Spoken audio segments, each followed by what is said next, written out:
Hello, budding rock stars! It's another wonderful episode of the Best Games Period. I'm your host, Jack Gardner, and with me this week is my rockin' co-host, Naomi Lugo. I see what you did there. Yeah, rockin'. Woo. This is me stalling because I can't come up with a pun, so. Fail. Don't worry, I'm sure you'll just roll with it. Two puns. The count? One. Oh my god. Two.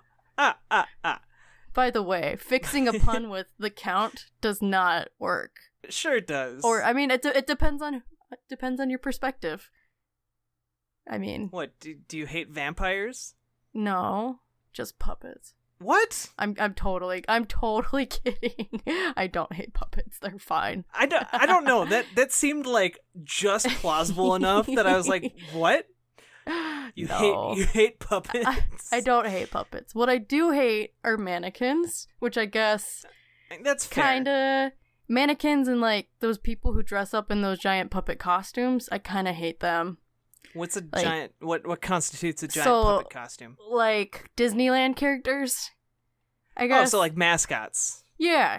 So like I was walking on like California Adventure one day, and then like fucking Woody in his full costume like sneaks up behind me and like touches me on the shoulder. Super creepy. I legit like run screaming away from him. Everyone thought this was hilarious, but I had pretty much like pooped out my heart at that point. Like like knew in his little like mascot mind. Totally knew that would just kill me. You know there are people under there, right? It's just normal. That is a normal possessed people mind. Suit. It is possessed by the memory of Woody. That's dark. Not okay. That's dark. Is he Woody totally pre-Toy Story or post-Toy Story 3? Post-Toy Story 3. Oh, okay. So he's like disillusioned and big now. Yeah, exactly. Abandoned by his first owner. There's a story there somewhere. So, like, a furry convention is like absolutely not anything you would be. Okay. I don't think so. I haven't been around furries, so I don't know, but I don't. Yeah. I have never seen a furry in the wild. So I feel like you must have run into one or two at the conventions we've been to. Oh, oops! I accidentally ran into you. Sorry. No, I don't know. I don't remember. I feel like that would be traumatic enough for me to remember. So, or I could have totally like just blacked it out because it was so traumatic. So either way, who knows? I have nothing against people in mascot costumes, and I also have nothing against furries. I'm sure. I don't have. I mean, they're very friendly people. It's just not my thing.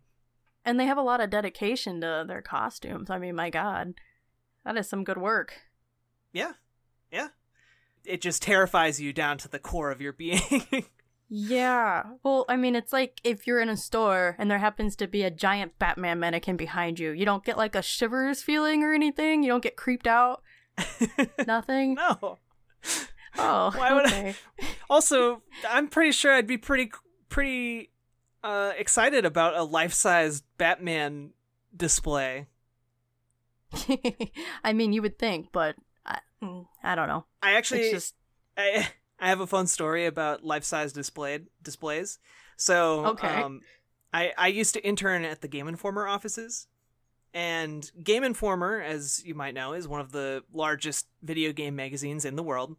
And they get tons of just gifts from different game developers and stuff, because a lot of times developers come up with a bunch of promotional material and then they don't have anything to do with it.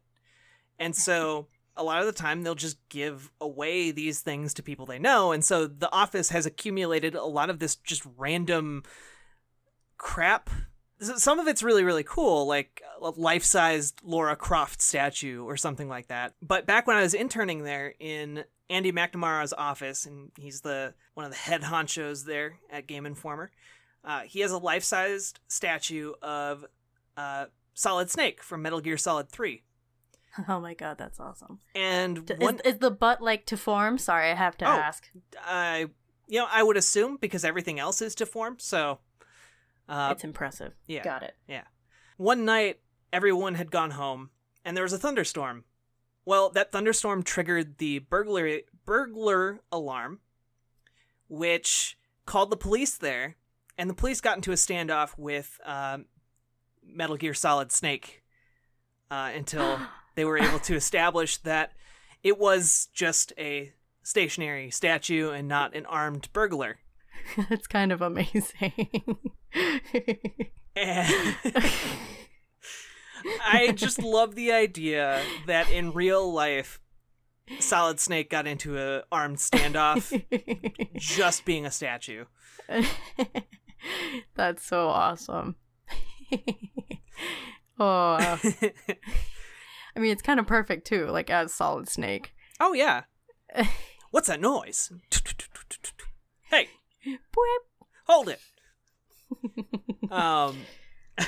So, anyway, this is the Best Games Period, the show where each week we talk about anything that comes to our minds. Anything that comes to our minds, from furries to armed standoffs with police. And Snake's butt.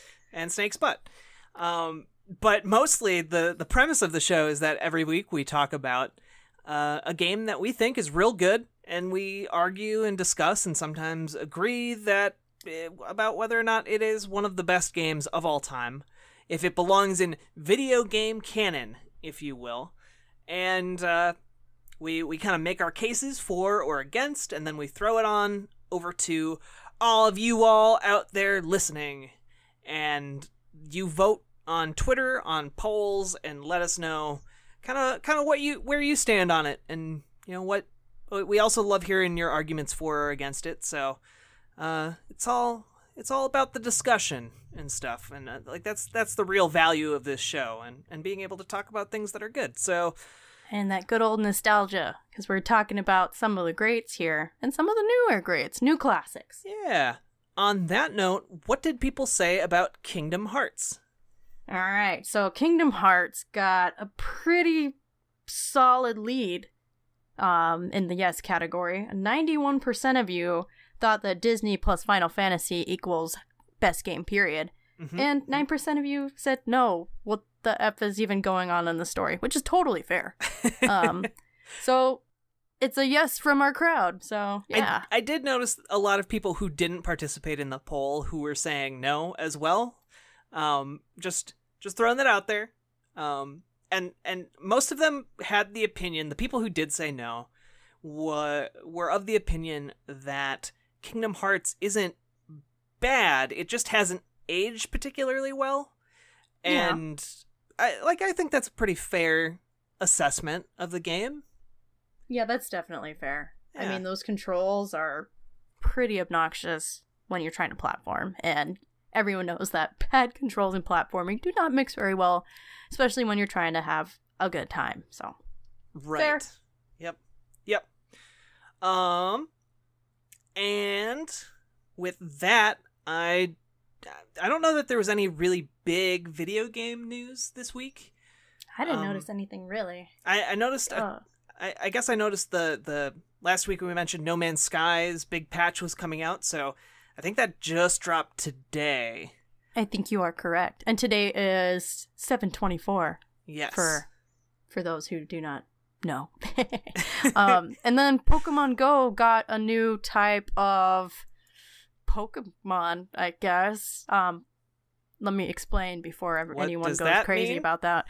So now there are lucky Pokemon, which is something new to Pokemon Go and Pokemon in general, I think. Isn't that to basically my knowledge shiny Pokemon? I thought that's what shiny Pokemon were. No. So this is different. So there is a trading mechanic now that's existed in the game for a few months.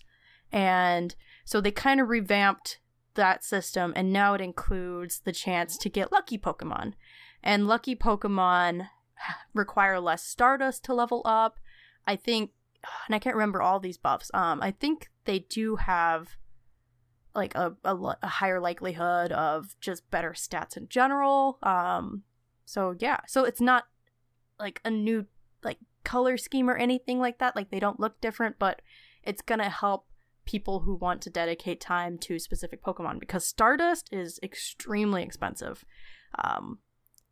even when you play every day and catch every Pokemon just to get Stardust. So it's true. It's true.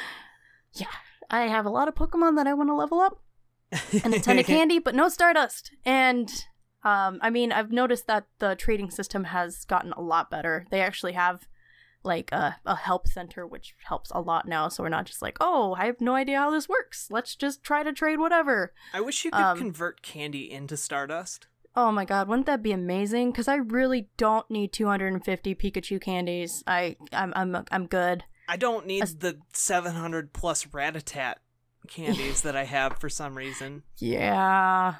I mean, that would be so lovely if you could just do something with it. Yeah. Yeah. But who knows? Maybe one day. Also, how big are those candies? Because I'm pretty sure, like, my character is carrying their weight times 10 in candy. This is video games. Everyone has Mary Poppins bags. Except when it Unless comes you're to, like... in the Western JRPGs.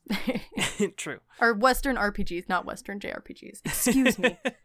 But yeah, other than those two big updates, I guess there was another update of sorts that made some waves.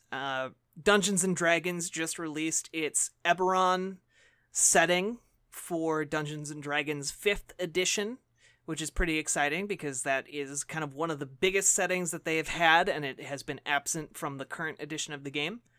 And they also released, probably more excitingly for a lot of people, the setting of Rivain, something like that. Basically, it's connected to Magic the Gathering. Okay. So it's essentially D&D and Magic in one room. I'm pretty sure nerds' heads would explode. Yeah, so. It's pretty much they took squared. They took the lore of Magic the Gathering and like just threw it into D&D rules, and you can get that now, I guess, and that's pretty exciting. I haven't checked it out yet, but from everything I've heard, it's pretty neat, and I'm kind of looking forward to getting my hands on it just to see what Magic's all about, because that's not a game I've ever gotten into. I was gonna ask if you were a Magic player, because I know you're big into D&D. Yeah, I've always wanted to try and play it, but it always seemed really intimidating. It is. Yeah, that's a good way to put it. And expensive. Oh, yeah.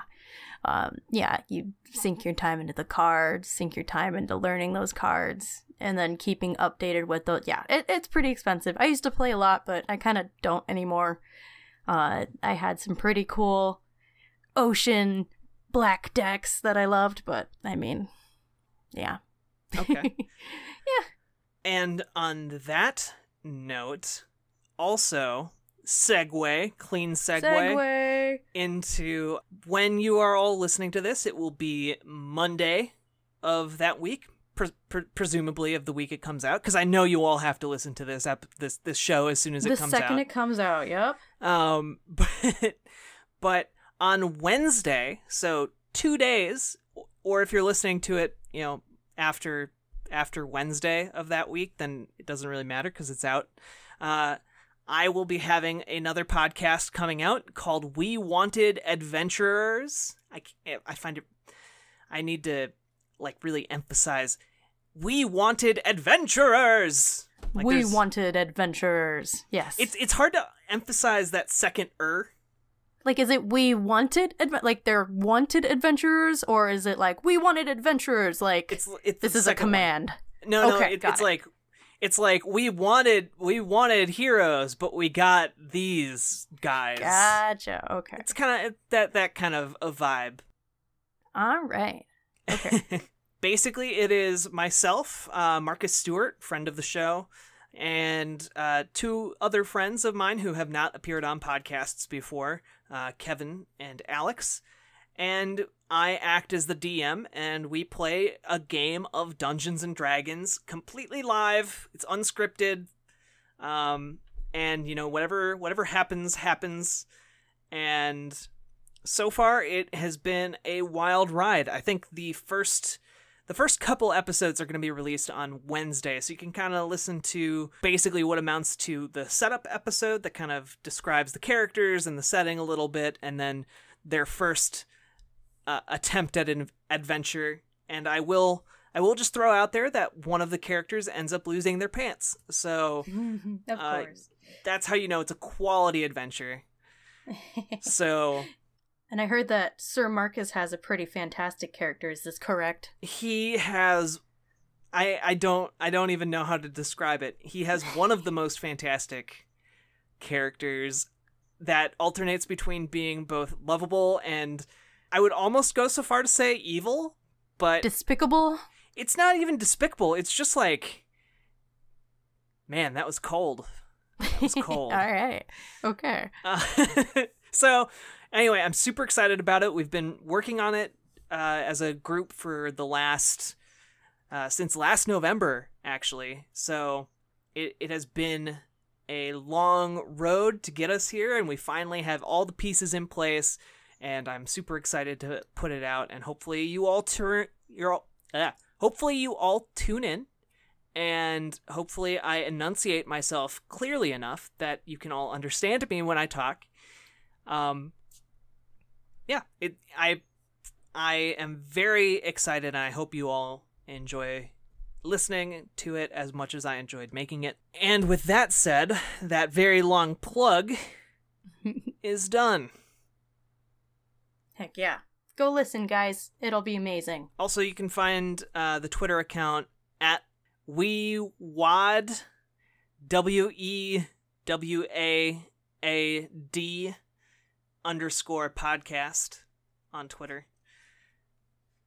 It's more fun to just say WeWAD. WeWAD. The WeWAD podcast. And WeWAD pod. Yeah, go do that. And I'm sure you'll hear more about it from me on social medias and stuff like that. So that's my piece. I said it. I said my piece, and now it is time to talk about other things like guitars and plastic and colored keys. Can you guess which game we are talking about this week, guys? After reading the intro and, clicking on the podcast link, maybe? Maybe. There's been a couple hints thus far. But yeah, we are indeed talking about Guitar Hero, the cultural phenomenon that made everyone want to learn guitar. Everyone. I don't know that it made me want to learn how to play guitar. Not even a little bit? I was super comfortable just playing Guitar Hero. Well, it made you want to learn that iconic guitar controller, didn't it? Yes, it did make me want to be really good at the game so that I could brag to my friends about how good I am at playing playing with a plastic guitar. I could play on expert mode. That was like the biggest... Me too. That was like the biggest brag. When we were kids. And get this, Guitar Hero came out 2005. Oh man, so, I was in 8th grade. 13 years ago. 8th grade. Oh gosh. Oof, I know.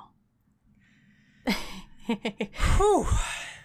Although there are going to be people who are listening to this and just think we are young as hell. So that's fine. There are also going to be people listening to this who probably weren't born yet. So what's a 2005? What's that? What is a 2005 for 500, Alex? But yeah. So PS2 era game, iconic controllers, as we said. And an iconic set list, wouldn't you say? Yeah, I mean, this was a hard show to kind of nail down because A, there's a lot of guitar heroes, and B, there are a lot of rock bands, and I did kind of consider nominating this as like a versus type episode, like Guitar Hero versus Rock Band. But I think I think just going with the game that started it all was kind of the guiding light here. Yeah, I think so too. My head might have exploded trying to comprehend all of the versions of Guitar Hero and Rock Band in general and anyway. Right. So it makes our lives a little easier. My brain is not working.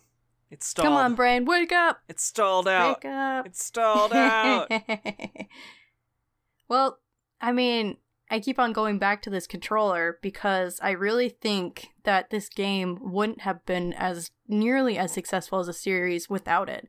I mean, of course you can play without it, without the guitar controller, you know, corresponding button equals color, whatnot, but it just didn't play the same at all. I think having to stand in front of your TV, you know, in front of your friends, whatever, with an actual guitar in your hand, you know, with your Guitar Hero stance and everything is really what made people click to the game and what made it kind of an all-around accessible series, really. Yeah, no, one of the brilliant things about Guitar Hero is how it tapped into everyone's air guitar fantasy. Like, yep. It's the perfect game for enabling an imagination, because it feels, when you're, you know, even if it's not really strumming a real guitar, it feels like you are doing that thing.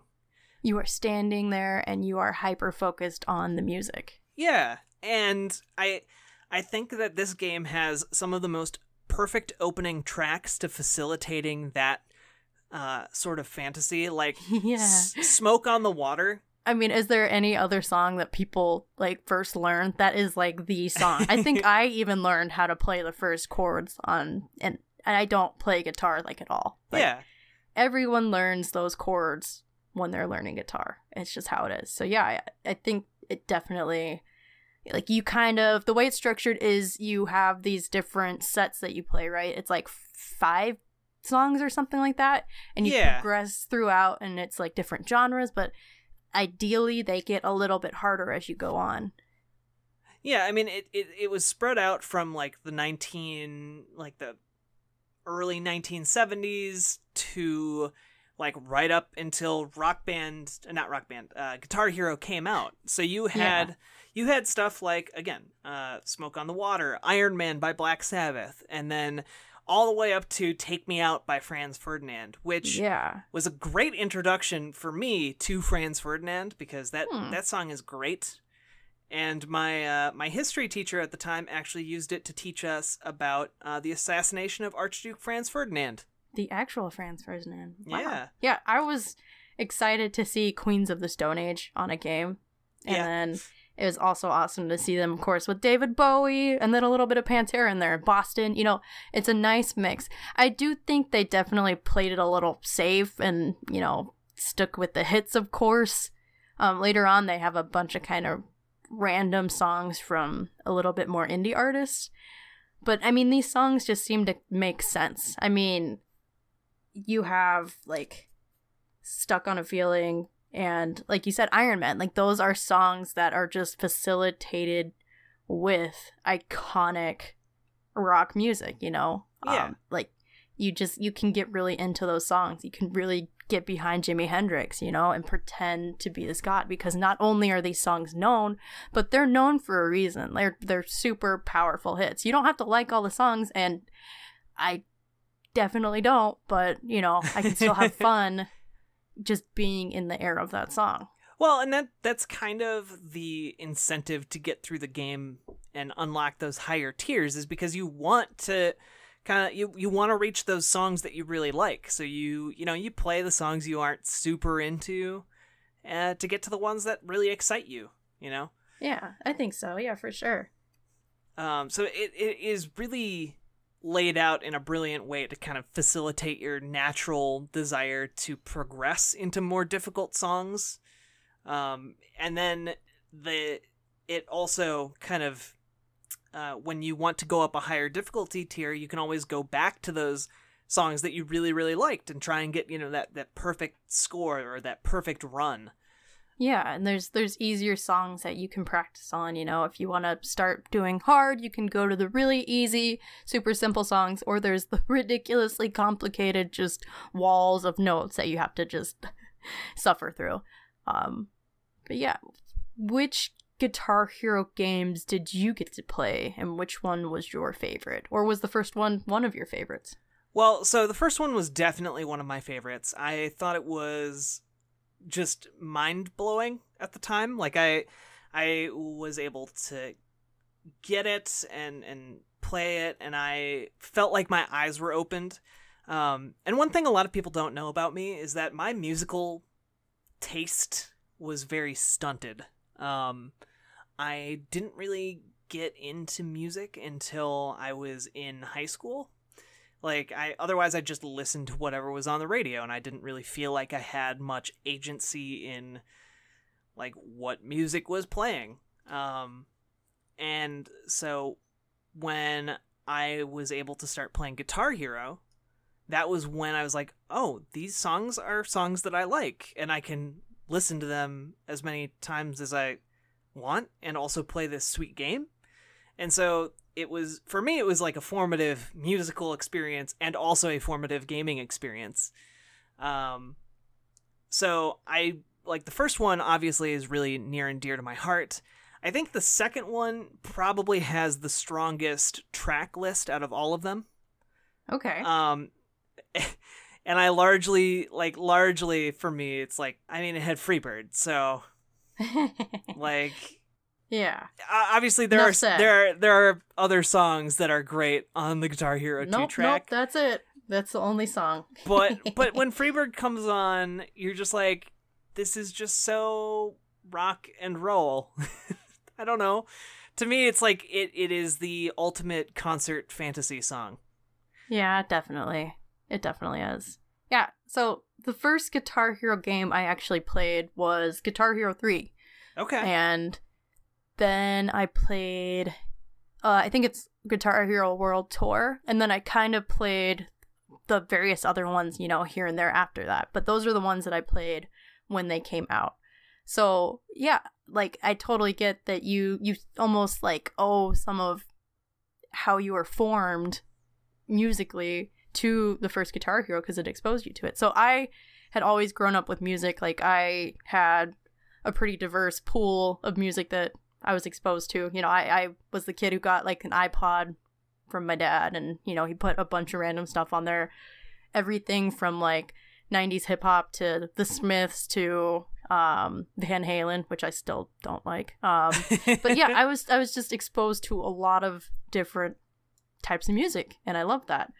So it was a little bit of a nostalgia trip, some of these songs, or just getting to see a different perspective of these songs when I was playing through them, you know? So I think, like, we have almost, like, not opposite, but I guess parallel experiences with these games. Yeah, and also, like, previous to Guitar Hero, I was aware of games like Dance Dance Revolution, which is probably another game we'll have to talk about on this show sometime. We'll have to have a live feed of that. That would be fun. Absolutely not. Absolutely not. I am both us panting and dying playing this game. I am possibly one of the worst DDR players that exists. I haven't played in so long, so I don't even know how I would play. I probably could not beat a song on easy. Like, my legs are just not coordinated to do what DDR needs me to do.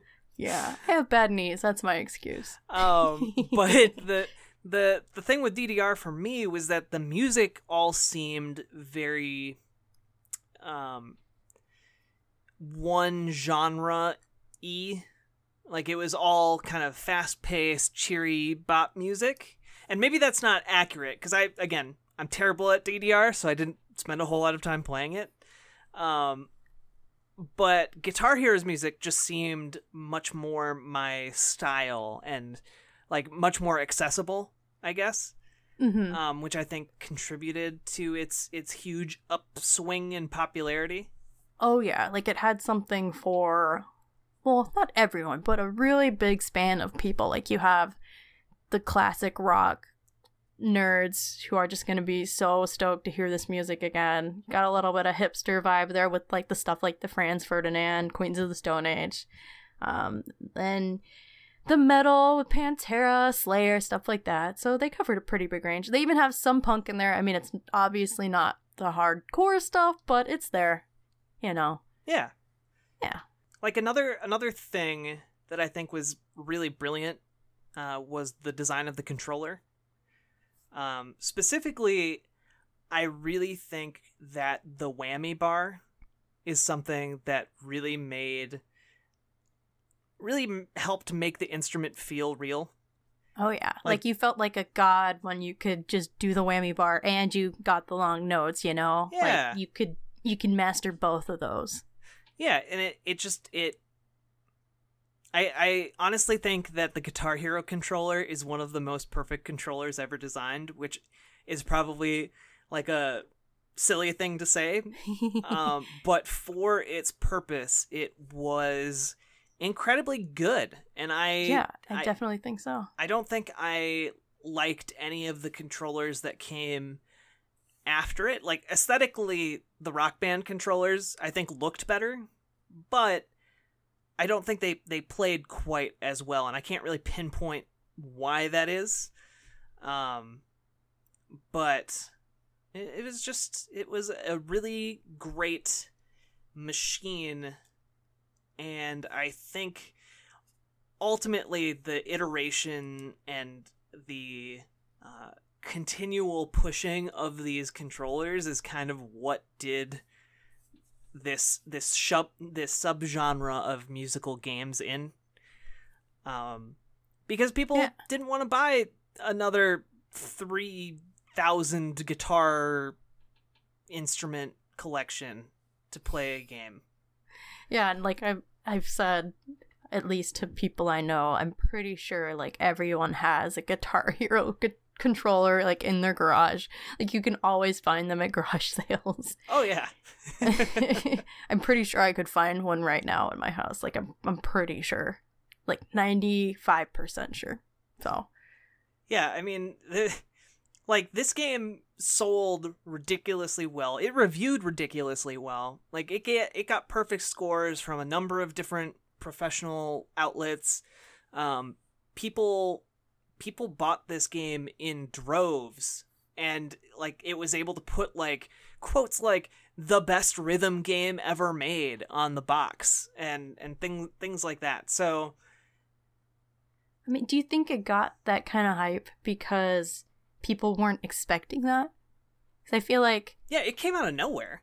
Yeah, I feel like it's just kind of human nature to want to be cynical. Like if we knew that this was coming from like a big publisher at the time, like EA sure was coming out with a game that they touted would be, you know, one of the best, and then it was the same game, but you know, but I feel like since it kind of came out of nowhere, it was, you know, it was like an unexpected little gift and nice little surprise.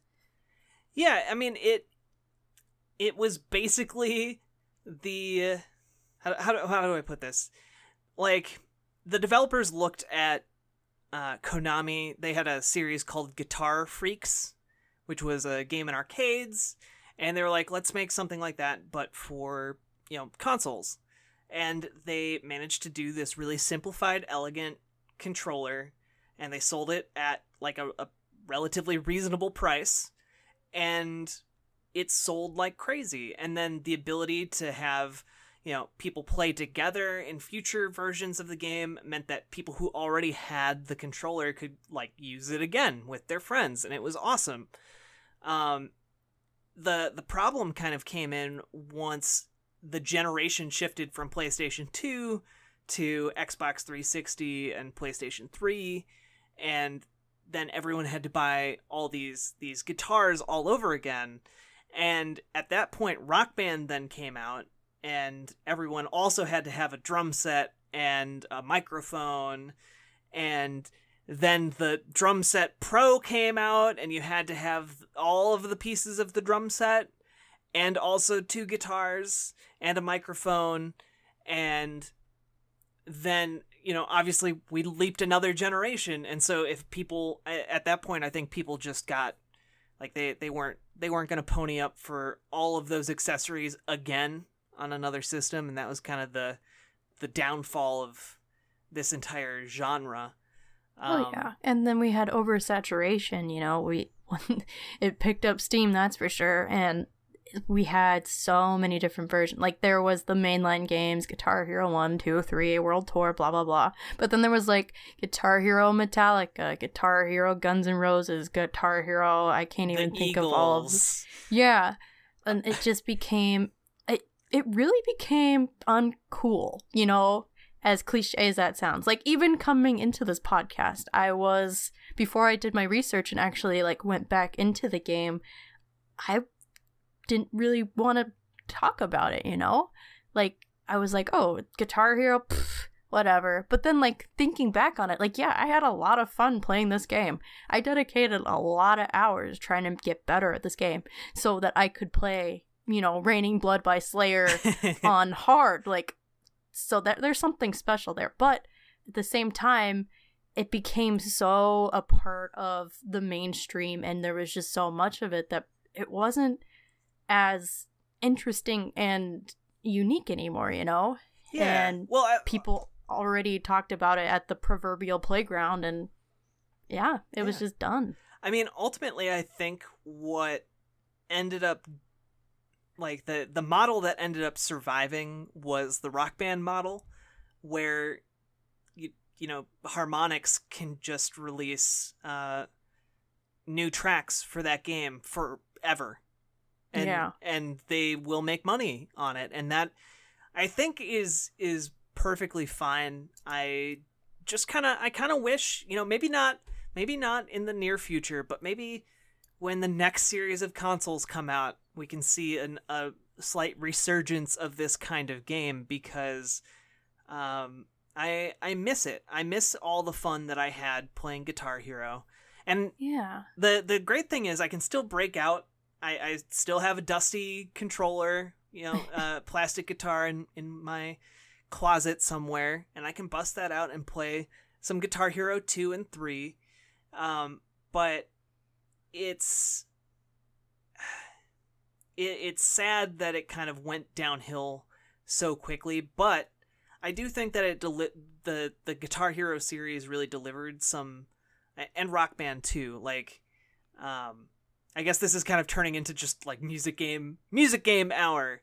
And I was just gonna talk about Just Dance. I just want to mention that you mentioned all of the spin-offs, but I think probably the most important, like, version of this musical guitar spin-off to me was Beatles Rock Band. Okay. Which I would nominate that game on its own, like, independent of Rock Band, independent of this, because I think it is. I love the Beatles. I know that there are some haters out there who find them too bland or boring, but the way that game was able to bring so many different generations of people together, even people who didn't particularly care for video games, was really incredible and awesome to me. All right. Anyway, Just Dance? Yeah, Just Dance. Well, I was just going to say that Just Dance, I mean, it is also a series that is, you know, uncool, at least in, you know, common thought. I mean, I love it because it's a great workout and I love dancing. But I think they really have been able to survive because they do have that kind of similar model. Like, Just Dance 2018 lets you access pretty much all the songs from all of the other games, and it was something like $5 a year, and they give you like a discount when you first load the game. At least that was what happened when I had it on my Switch. And I think something like that, if there was a resurgence with the next gen or the current gen, I think it really could survive, because there's been plenty of time for this game to, you know, have its cycle. I mean, it's been 13 years since its first release, and the last major one I probably played in high school, so it's been at least, you know, 5-10 years since then. So I think it could come back, and I would love for Guitar Hero karaoke to be a thing again, because I would jam on that so much, you know. Like, just go to a random bar and just blast out some random Guitar Hero. Heck yeah. Yeah. And I mean, that was kind of the, yeah. Anyway, the end of story. Guitar Hero was great, and it's still great. If you go back and play it now, it 100% still holds up. It's still incredibly fun. The only trick now is you need to find a working controller, because so many of them are broken. Because yes, and they're broken. You wail on that whammy bar. They're broken because people played so hard on them. They got played to death. They were so loved that they were destroyed. And that's a sign of a good controller. Yeah, I mean, it's the sign of a great game that it can inspire that much use. Yeah. Gosh, yeah. So... Well, I'll ask you the question then. Okay. Oh, actually, we skipped Contrarian Corner, didn't we? Oh, okay. Uh-huh. So how about you tell me if you think this game belongs as a best game period, and I shall find a Contrarian to read. Okay. I absolutely think that this game is one of the best games, period. It is elegant. It is a simple idea to turn a real guitar into a plastic toy guitar that is nonetheless capturing the feeling of getting on stage and rocking out in the best and most classic of air guitar fashions. It taps into that dream and it makes it a reality, even if it's just for a little bit while you're playing this guitar. And it's just that moment in time probably will never be replicated again with music rhythm games, but it was really, really special. And if you're a youngster listening to this and you ever have the opportunity to break out a Guitar Hero guitar and play through Guitar Hero 2 or the original Guitar Hero or 3 or World Tour 3, like it is well worth it. Maybe work through the series chronologically, so you can really appreciate all the differences between the games. And there are differences, even if they're slight. But that first one and the magic it managed to capture and just coming out of nowhere like lightning in a bottle, it was really something special, and it meant a lot to me anyway. So okay, tossing it over to you. All right, so before I read our contrarians, I'll give my opinion. This game, I think, is just a part of video game history now because it was such a big phenomenon. Like, you had literally everyone and their grandmas playing this game. That's something, like Jack said, that probably not going to happen again with this specific genre. Like, the controller was just such a good idea, and it was implemented so well in the game. You just had a satisfaction playing all of the notes that I haven't felt in another game. And I never really got into Rock Band. I think it was just more of a timing thing. So I do think that Guitar Hero does have a little bit of an edge because it was right at that peak, and it caused that peak. But I do think that it was also special, and Jack, you kind of touched on this, but it was able to encapsulate an experience that so many people want to have with music. Like, they want it to be a part of a band, or they wanted that fame, they wanted to be deep into music, anything that involves that huge medium that is music. It was just able to capture so many people. Like, I was reading an article in the New York Times from back when this game first came out, and it was a phenomenon. Like, there were people going to these Guitar Hero karaoke bars and just feeling amazing, like, because the crowd was cheering them on and they were doing well in the game and they just were really good at something, but they didn't play guitar. They were still able to get just a little bit of that feeling. So I think that this game has to be one of the best games, period, even though it is a little lame now. Whether that be the hipster in me or the cynic, who knows? It's both. It's both.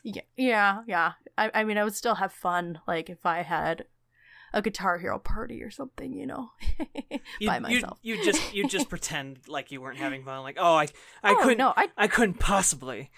I totally would have fun, and I would admit it. I just think there was just something spoiled by that oversaturation, Oh yeah. for me. No, so, I mean, but that's what happens. It's money. People want money. And it was acquired by Activision, which is a pretty huge company. So, yeah, it's what happens. But, yeah, I definitely think this is one of the best games, period. So, now we're going to turn to people who did not agree with us. Boo! Boo! I respect your opinion. Boo! So, this first one is from Dan R., who wrote in November of 2005. And they say, This is probably the stupidest game ever made. No one in their right minds would actually play it. First of all, you have to use a cheap plastic guitar instead of a real controller. Playing the game isn't fun at all. Unlike other games, there is no ability to free roam, any kind of environment, shoot anyone in the face, engage in hours and hours of pointless random battles. It doesn't even use a leveling up system to replace the actual variety in gameplay. All you do is play rock songs on a guitar, like an R word, which brings me to my next point. Wow. Yeah. Classy. This was 2005. The songs. No one likes these songs. What? Yeah. Okay. Sure. Some of them are like 10 years old or more. Everyone knows that if it isn't on MTV right now, it's not good music. Shame on these people. There isn't even any rap on here, which is the most popular genre of music in the world. If they want people to actually buy the game, they'd have a lot of rap and the new Gwen Stefani song. Instead, it's like the lame guitar music from losers I've never heard of, like Queen, Jimi Hendrix, Black Sabbath, Ramones. Okay, I guess that has to be a joke review, right? It might be. I guess the people are all new and not very popular or something, and I don't like them because they don't have any top 40 hits right now. Probably because they are, oh my gosh, R word again. Yeah. Man, what a time to be alive. The early 2000s. If you're cool and like actual music, the kind without dumb guitars, don't even think of getting this game. Don't give these posers any of your money. I'll be playing GTA ripoff number 35 instead, and so should you. They say sarcasm is a lost art. Alright, so this next review is from Mike Dooble. Okay. In December of 2005. Mike sounds like a wholesome character. And they put a 0. My vote is not for the game, but the lack of skill shown by the preceding two reviewers in determining when sarcasm is evident in a review. Guys, Dan R. says he was being sarcastic in the last sentence of his review. Damn fools. BTW, I have no idea about this game, but I doubt it's bad. So yes, that was indeed a sarcastic review from Dan R. Okay. Because who's ever heard of lame bands like Queen and, you know. It's so hard to tell on the internet, and it's only gotten worse. Yeah. Well, thought I'd share that lovely tidbit. I appreciated it. Just keeping you guys on your toes. That's what we do. Okay, do we have anything else we want to talk about before we wrap up the show? No, I think well, actually, I did want to make a note about the characters that they have in the game. Oh, that's right. Yeah, this game has a story. I mean, it's a very, like, I'm pretty sure there's not any dialogue. There's just, like, grunting sounds, and, like, you know, like, we need to make money. Isn't there, like, some point with, like, the devil or something later on? I don't know. And I think you're, yeah. Probably Guitar Hero 3 I'm thinking of. Yeah, you are. Yeah. But I'd have to say that my guy was Johnny Napalm. Yep. Loved the punk. Yeah. Who was yours? It's also Johnny Napalm. Nice. Yep. Great minds. Yep. Gosh, Johnny Napalm. I haven't thought of that name. I know. I had to bring it up just because I also forgot about him. Oh, poor Johnny Napalm. But I loved him. But I will say that I did like the ability to customize your character a lot better than just the base characters. And the customization came around in Guitar Hero World Tour, which was like the fourth or fifth game or something like that. Mm-hmm. So, yep, just my quick note. But that's it for me. That's all I got. Okay. Well, with that, you know where to find us. We're on Extra Life, extra-life.org, which is a place that you can go to help sick and injured kids feel better by, getting them money and stuff. So you can learn more over at extra-life.org. The actual episode will be over on community.extra-life.org, which is the community side of that. I'm kind of butchering it. My brain isn't working so good. Forgive Jack, guys. He is human, like we all are. And the flip side of that, follow us on Twitter at bestgamesperiod. You can also find us on SoundCloud, iTunes, all kinds of other podcast-like places. Feel free to leave us a review on iTunes if you want to help us out, / let other people know what you think of the show. You can also throw us $1 every month or more if you like over on patreon.com/bestgamesperiod. And we really appreciate it. We really appreciate everyone who kind of backs us and helps us out. It really does help us keep the show running. And we're kind of currently looking at different ways we can kind of restructure the different contribution tiers so that everyone feels like they're getting something out of their backer, subscribership, membership, subscribership, whatever you want to call it. Their patronage. There we go. Best game everers, best game perioders. Oh, that doesn't sound great. No, that doesn't. No, we need to workshop that. Yeah, that's why I said everers first. But yeah, we appreciate everyone who tunes in for that, and with that, make sure you check out We Wanted Adventurers.